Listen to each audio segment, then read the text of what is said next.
Kisah wanita dalam Al-Quran. Asya binti Muzahim. Asya mendapat rumah di surga. Suatu hari selir-selir Fir'aun menemukan sebuah peti yang hanyut di sungai. Di dalamnya ada bayi Musa. Mereka mengambilnya kemudian diserahkan kepada Asya. Saat membuka peti, Asya melihat wajah bayi Musa yang memancarkan kemuliaan. Allah memasukkan rasa cinta kasih di dalam hati Asya agar ia bersedia menjaga dan mengasuh bayi Musa. Maka Asya langsung jatuh hati dan sangat menyayangi bayi Musa. Ketika Fir'aun mengetahui bayi Musa, ia langsung berseru, "Apa ini? Akan aku bunuh bayi laki-laki ini." Namun Asya meminta agar bayi tersebut tidak dibunuh. Ia ingin merawatnya. Permohonan Asya tertulis dalam surat Al-Qasas ayat 9. Dia adalah penyejuk mata hati bagiku dan bagimu. Janganlah kamu membunuhnya.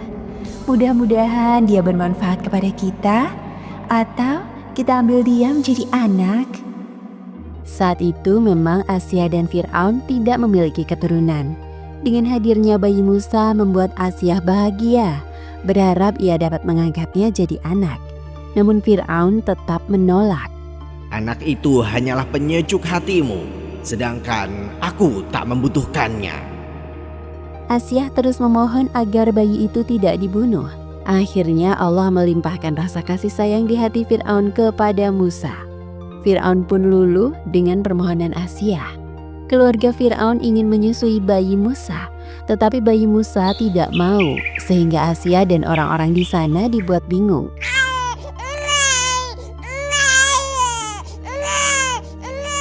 Melihat keadaan bayi tersebut, timbullah rasa kasihan Fir'aun.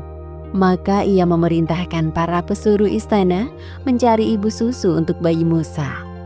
Para wanita berdiri di hadapan bayi Musa. Saat itu saudari Musa melihatnya, tetapi ia memperlihatkan sikap seakan-akan tidak mengenalnya.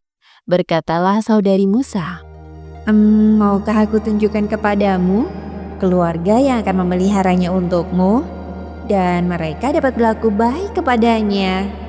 "Bagaimana kau tahu ada keluarga yang bisa merawat dan menyayangi bayi ini?" "Demi menyenangkan raja dan harapan, semoga bisa memberi manfaat baginya."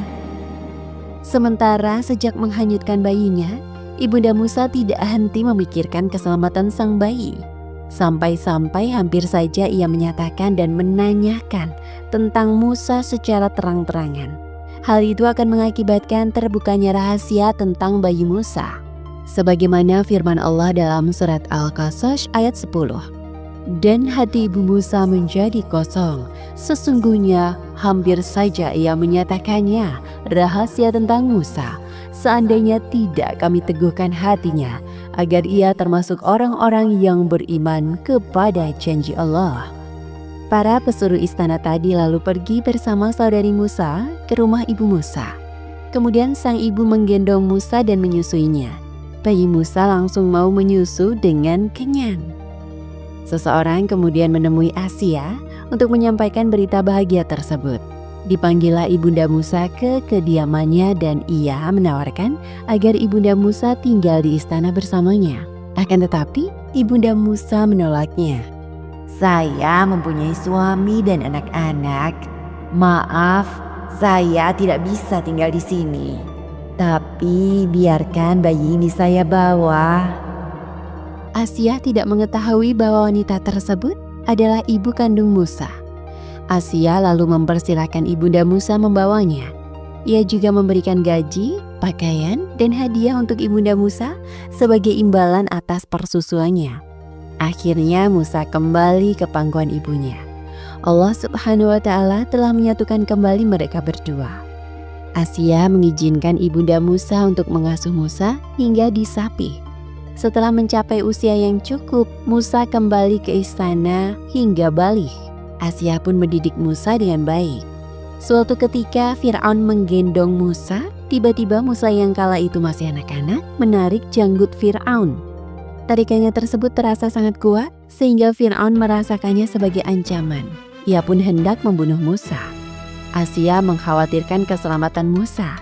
Kemudian ia menenangkan dan membujuk suaminya itu. Tenang wahai suamiku, dia masih kecil. Asia menunjukkan ke Fir'aun bahwa Musa adalah anak-anak yang belum mengerti. Dengan menguji Musa kecil, apakah memilih roti atau bara api di hadapannya? Allah Subhanahu wa Ta'ala menghendaki Musa kecil memilih bara api. Hati Fir'aun kembali luluh oleh perkataan Asia. Ia mempercayai bahwa Musa adalah anak-anak. Hal itu yang menyebabkan Nabi Musa menjadi cadel bicaranya sehingga agak kaku ketika mengeluarkan kata-kata.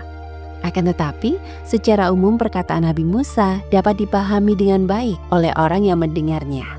Musa kecil tumbuh dan berkembang di istana Fir'aun di bawah pengasuhan dan kasih sayang Asia, seorang wanita solihah dengan keteguhan iman kepada Allah Subhanahu wa Ta'ala.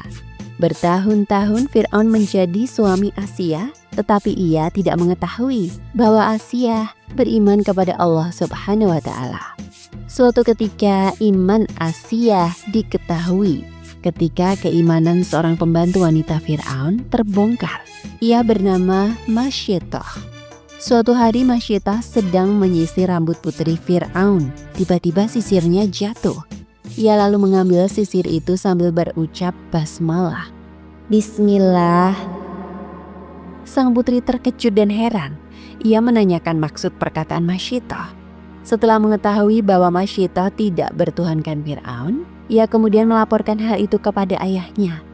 Seketika itu juga Fir'aun marah dan murka. Lalu ia perintahkan Haman untuk menghukum mati Masyidah dan keluarganya. Hal tersebut tidak membuat Masyidah takut dan meninggalkan keimanannya. Akhirnya Masyidah dan keluarganya, bahkan anaknya yang masih bayi, dilemparkan ke dalam api besar. Maka syahidlah Masyidah dan keluarganya demi mempertahankan keimanannya kepada Allah Subhanahu wa Ta'ala.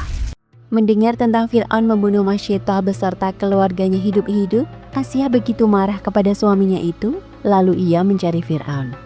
Celakalah engkau wahai suamiku, alangkah beraninya dirimu kepada Allah Subhanahu wa Ta'ala. Fir'aun mendengar kata Allah persis yang dikatakan oleh Masyidah. Maka ia murka dan marah besar. Fir'aun akhirnya mengetahui bahwa istrinya tidak bertuhankan dirinya, melainkan bertuhankan Allah. Ia memerintahkan agar Asia disiksa. Asia pun dibawa ke padang pasir yang panas. Kedua tangannya diikat, kedua kakinya dibenamkan ke dalam tanah. Fir'aun mengira bahwa Asia akan berubah pikiran, mengingkari Allah dan menjadikan Fir'aun sebagai Tuhannya. Namun, meski mengalami siksaan yang begitu berat itu, Asia tetap dalam keimanannya. Allah memberikan perlindungan kepadanya dengan mengirim malaikat untuk menaunginya. Malaikat itu juga menghibur hatinya dengan memperlihatkan rumahnya di surga. Akhirnya Asia binti Muzahim meninggal setelah mendapat siksaan yang sangat pedih dari tentara Fir'aun. Sampai akhir hayatnya, Asia mempertahankan keimanannya kepada Allah Subhanahu wa Ta'ala. Demikian kisah Asia binti Muzahim bagian 2. Hikmah yang bisa diambil dari kisah tadi antara lain: pertama, fitrah dari seorang perempuan adalah rasa kasih sayang. Betapa Asia berusaha melindungi bayi Musa agar bebas dari kekejaman Fir'aun. Kedua, lingkungan yang penuh dengan kemusyrikan dan kekufuran tidak menggoyahkan keimanan Asia. Maka jika kita berada dalam lingkungan yang penuh keimanan, hendaknya benar-benar bersyukur. Wallahu a'lam bishawab.